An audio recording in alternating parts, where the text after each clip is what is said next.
having trouble finding vehicles that are not propped up on wheels.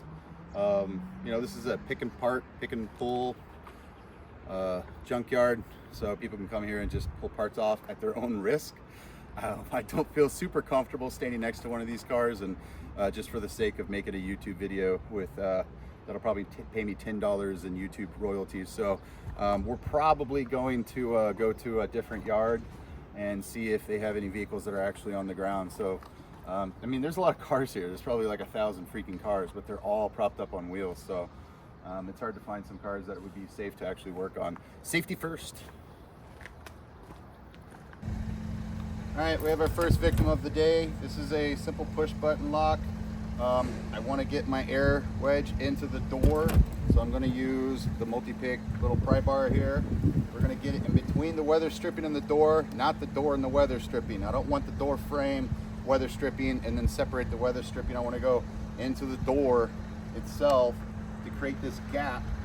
I just need a large enough gap just to get my air wedge in. That's all I want. Obviously, make sure the air wedge is completely devoid of any air. So I've got my air wedge in here. I can pull out my lever tool. Let's start creating a gap. I don't want to put the air wedge up here. That's going to deform the door. I don't want to put it closer to here. I'm going to fight against the lock. I want to put it here because that's going to allow the door to pull away from the body. Once I got a good 1/4 inch to a 1/2 inch gap, I'm going to go with whatever reach tool I choose. With my choice here, I got the push button lock. I'm going to have to push against on this. There we go. Now then, it's unlocked. I don't want to open the door. I want to depress the airbag first. Take pressure off the door, and then I can open the door. That's it. Let's try another. All right, so got a minivan here. I have another push button style lock. This kit comes with a whole bunch of different tools. This particular tool is not gonna fit. I do like the idea that they have this. I think that this is the angle of attack is a little bit different here with this longer piece, but it's just not long enough, so that's why I'm gonna go with my longer reach tool again. This is gonna be your primary tool. Like this is your bread and butter. Obviously, you don't want to put your tools on the customer's car. You're going to scratch the shit out of their car, but we're doing this in a junkyard, so it's not going to matter. But this can go as long, this is go like up to like, I think it's like 6 feet, but I don't need that. But when you're working on like bigger trucks that are jacked up on lifts, and or if you're working with really long wing doors like Mustangs and Corvettes and stuff like that, a longer reach tool is going to do that. At Corvettes, you're not going to get in through the door, you're going to go in through a different route, but let's just go ahead and focus on here. So we're going to get that space here. Now this is plastic, but the plastic is over a metal body. There are some vehicles out there where it's just a frameless door, and if it's frameless, we don't use this technique. Do not add an air wedge to a frameless door with just window. If it just has a window and it just has plastic, we want to make sure that there's actually metal supporting behind this. Also, if it's winter, this guy will crack a little bit if we add a little bit too much pressure. So keep these things in mind, be a little bit cognizant of what you're applying pressure to. So I'm going to add that lever here, just moving it just a little bit, just so I can get my air wedge in.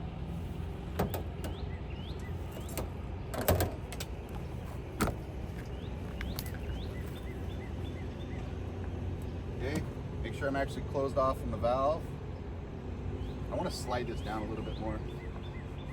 Again, we actually want to be as close to the top as possible, giving us a nice 3-inch gap here from the top, and then a nice little 1/4 inch gap in between the door and the car itself. The further away from here, the better. I don't want to be so far down here because then I'm just going to be fighting the lock of the door. So I'm just kind of keeping an eye. Sometimes you can't see it, sometimes you can, and I'm just looking for that 1/4 inch gap. You'd be surprised how much flex you can get in these doors and they still maintain shape. So I think that's good enough. Older tools, I used to like flex them to get the bend I want. For this particular tool, because it's coupled in the middle with a thread, I wouldn't put that bend there because you're gonna have trouble threading it. Instead, I would put the bend here in the front half. But let's just see if we can get this lock without that. Right, so I've already encountered my first problem. my rod is straight, but the door is away from my gap that I'm in, so I have to put that angle in. So that's what we're gonna do. We're gonna scratch the shit out of our customer's car by hitting it with our tool. Just kidding. I'm gonna put a little bit of a bend in the first half, not in the middle, not where the thread is, just in the first half. That'll give me a little bit more reach in a three-dimensional environment.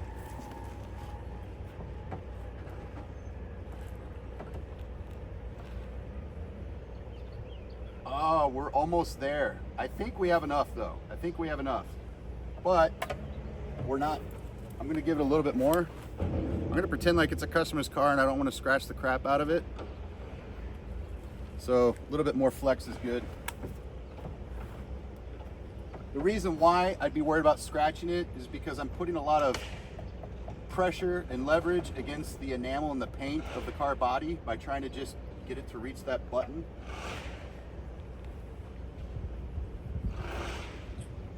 There we go. Yes, indeed, he feeds the needy. Make sure that it's twisted together tight.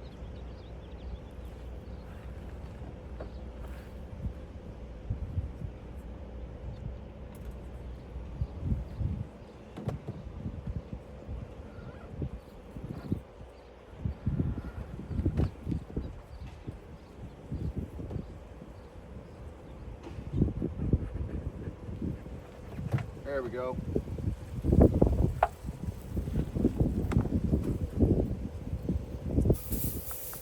Release that pressure on the airbag before popping open the door.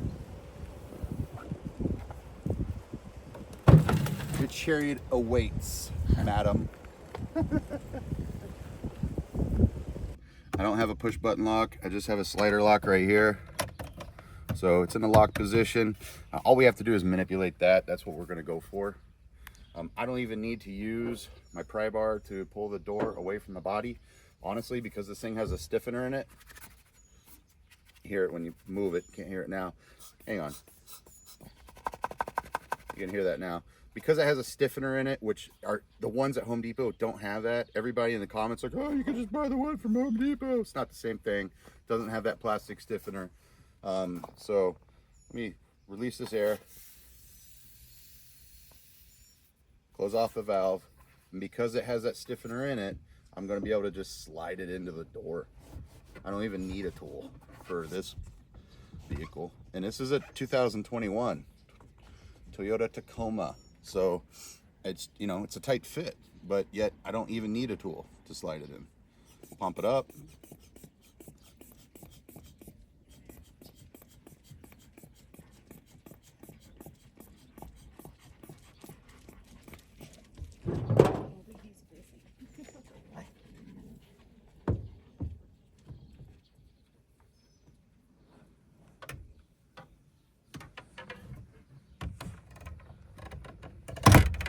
Done. That's it. I don't want to go for the handle if I can just get the door lock, because I want to get my tools out of the door.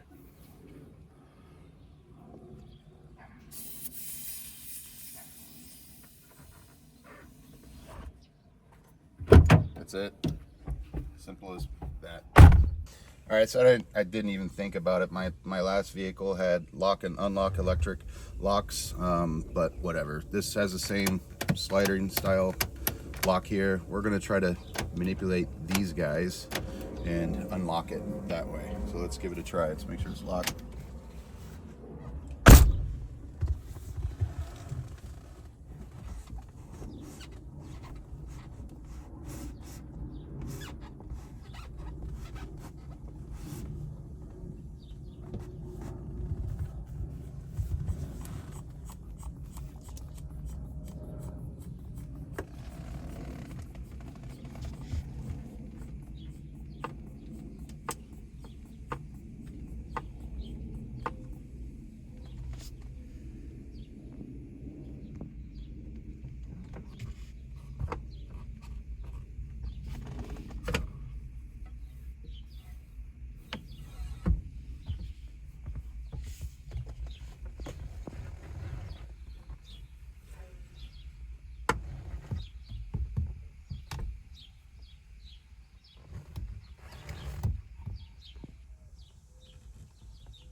Done.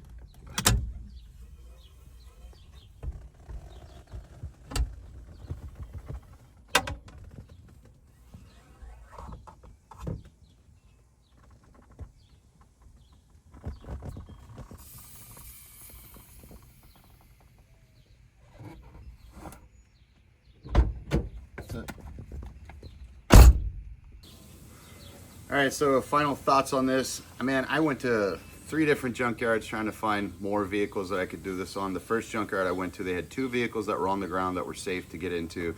All the other vehicles were propped up on wheels, as you can see in the video. Super not safe at all. For this purposes, it's not worth it. Second junkyard I went to, we couldn't even get across the street because the light wasn't working. So where we parked, we couldn't cross the street.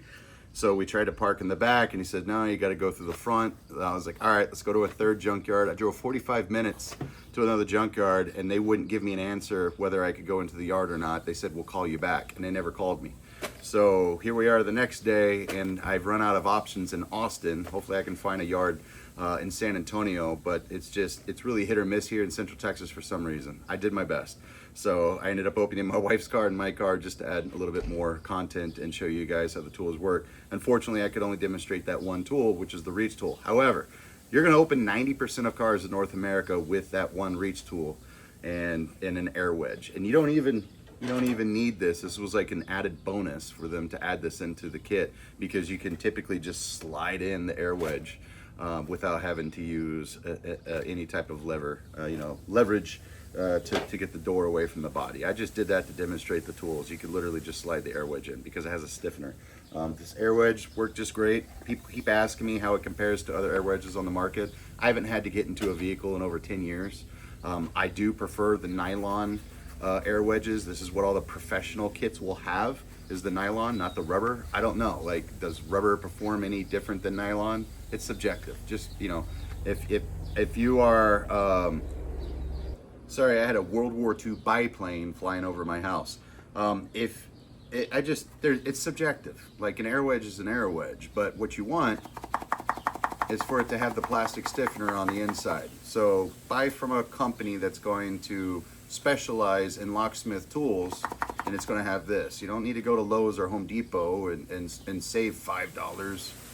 You know, just buy a reputable brand. So I don't see any reason why this would fail or be stronger than anything else in the market. It's an air wedge. There's a whole slew of tools in here that I would love to demonstrate. I can't get access to the cars. There's tools in here that I'm not going to use though. This particular tool is for going between the window and the door, and it suggests that I could slip a tool in between, which is great. I don't do that anymore. I just use the air wedge and I use a reach tool. Unless you know where on the linkage rod that you need to actually grab, because there's other controls and factors that are possibly blocking certain portions of that linkage rod, then I would recommend not going between the glass and the door like we see in the movies all the time. Just use the reach tool. That's what all the tow truck drivers are doing. That's what all the firefighters are doing. That's what EMS and law enforcement are doing. And that's what a majority of these pop-a-lock companies are doing. Pop-a-lock companies, like the company I worked for, we were required to go between the glass and the door because they wanted to hide the methods. And so, but with that, I had a thick book that showed all the different vehicles that we would come across that were like a span of 50 years. And we had a website where if I didn't find it in a book because it was a newer model, then I would type in the vehicle and model on the website, and it would show me the angle to bend my tool and where to get it, either closer to the lock, further away from the lock, whatever. So my final recommendations are this. This is, from what I can see on the internet, probably definitely the best, most comprehensive, high quality set of tools for under $100. Do not try to compare this with a professional set that's gonna run $400 to $600. If you go back to my unboxing video, I have half the comments of people saying, I don't know, man, my friend's a full-time locksmith. I'm kind of suspect on this. I'm gonna tell him to get this. I'm not trying to tell you that this is the best set of vehicle entry tools on the entire market.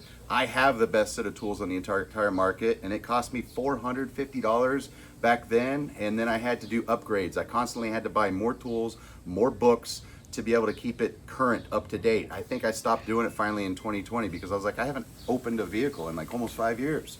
So for under $100, currently right now retailing for around $62 USD, this is the absolute best set of tools that I can find. I've seen plenty of sets of tools for under $100 that are absolute garbage, and I wouldn't trust them. So I do believe that this is the best set of tools for under $100, but I am biased because I am sponsored and I am an ambassador for Multipick, so take that for what it's worth. But I would love to see somebody try to prove me wrong and find a better set of tools for under $100. I would really like to see that video. There are a lot of tools in here that I'm never going to use because I'm based in North America, maybe because I just don't need them, I don't feel comfortable. I'm never going to use a Slim Jim for my purposes. I'm never going to use this L-hook here. This is great for all different applications. Sometimes, like honestly, you'll be in situations where, like, let's just say a 53 Chevy. Somebody locked themselves out of a 53 Chevy 2 or 4-door. And you know, it's an old classic car. I used to have one, and it has rotating front windows where you crank it and it rotates the front window. You could use this tool to reach in to pop the door handle, or to manipulate something, whatever, to grab the keys or something like that. I'm never going to really use this. I can still use the reach tool. You know, there's a whole bunch of other really great tools in here I wanted to show, but I just couldn't. I think this is a really awesome tool. I wish I could have used this. I could have in the situations that I was in today, but this guy just couples together.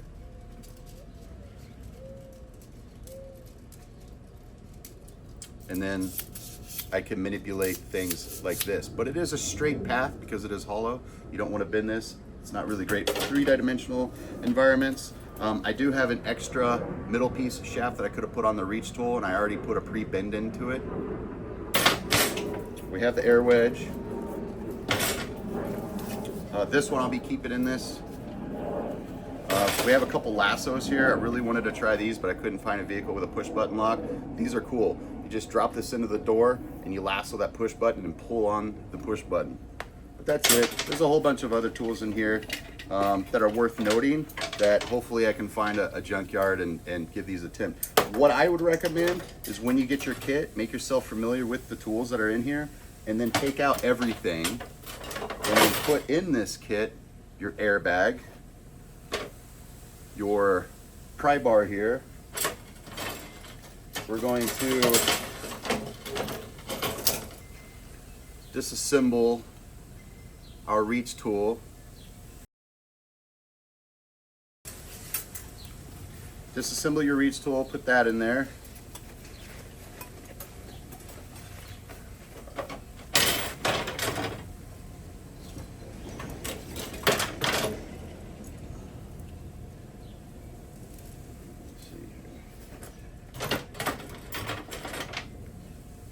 We have a lasso tool for lassoing our push button locks. I definitely want that in there. I have a regular L-hook tool here. In case I have really long doors, I have this guy for the reach tool.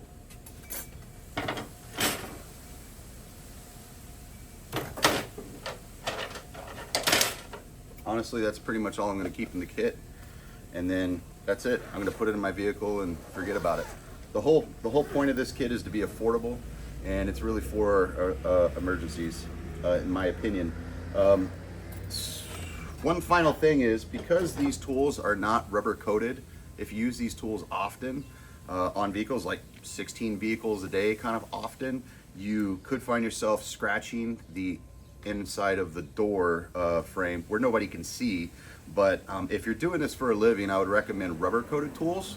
But if you want something for everyday carry to put in the back of your vehicle for those emergencies that happen once every 10 years, this is the kit that I would recommend. But if you're doing this, like I said, where you're opening 10 to 16 vehicles a day, then you may want to invest in a rubber coated reach tool. And I think Multipick sells one. I'm not too sure, separately. So that's all I have for today. Thank you, Multipick, for sending this out to me. I think it's a great kit. I've been wanting a kit to put in my vehicle. I don't want to put a $400 kit in my vehicle and leave it in there overnight. Somebody's going to break the window and steal it. But a $60 kit that I've gutted and I've left $40 worth of tools in, that's not a big deal at all. And I can hide it, just put it down on the floorboard and forget about it. I think that's awesome. Thank you all so much for watching. I did my best to try to find vehicles. We'll try again another time. Let me know in the comments down below what are your thoughts, and I'll catch you guys next time.